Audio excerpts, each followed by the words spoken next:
Hamburg European Open.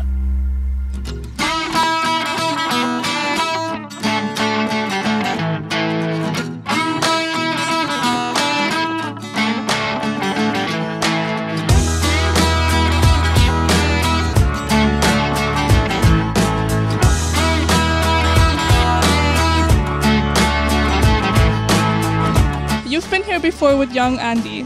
Do you have any cherished memory?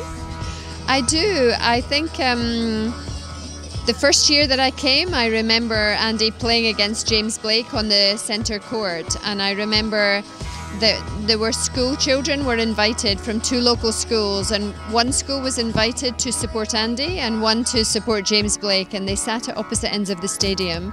And in advance of the event, the schools were given a project to research Andy.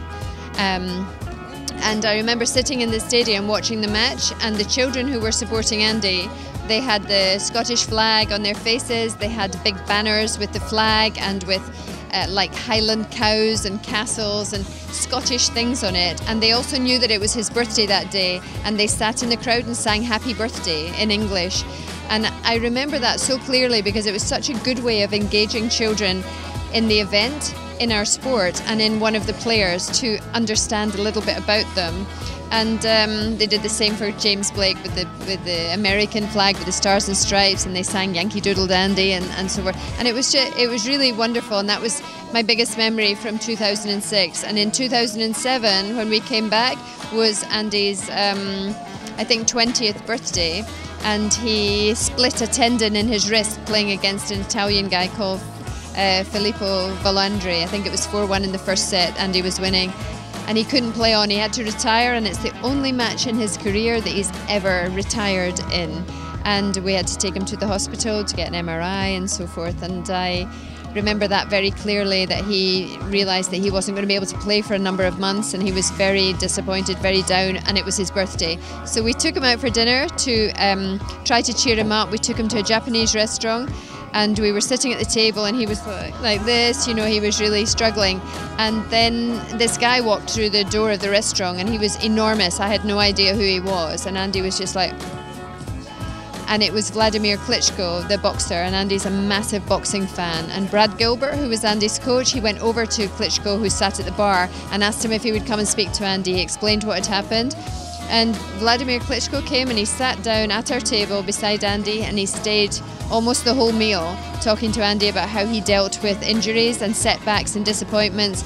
And because Andy was so young, he was like, and it really helped him to get in a frame of mind of, I have to tackle the injury and I have to get back in, you know, and do the rehab and suck it up, and it's part of sport. So those are the two things that I remember the most about coming here before. But coming back this year, I see a big difference in the venue. Everything has moved on, but it's great to see a major event back in Hamburg.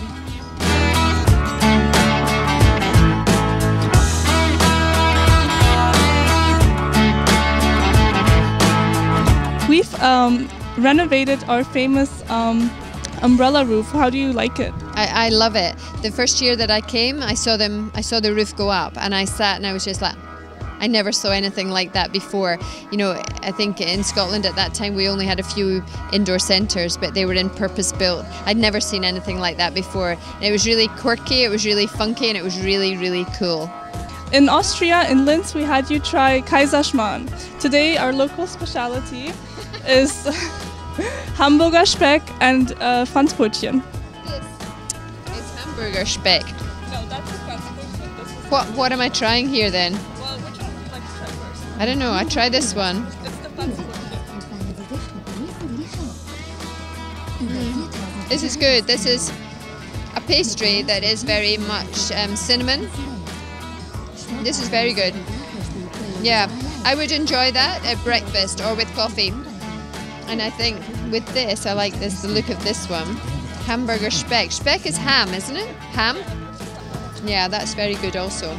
I could eat that. I could eat a lot of these.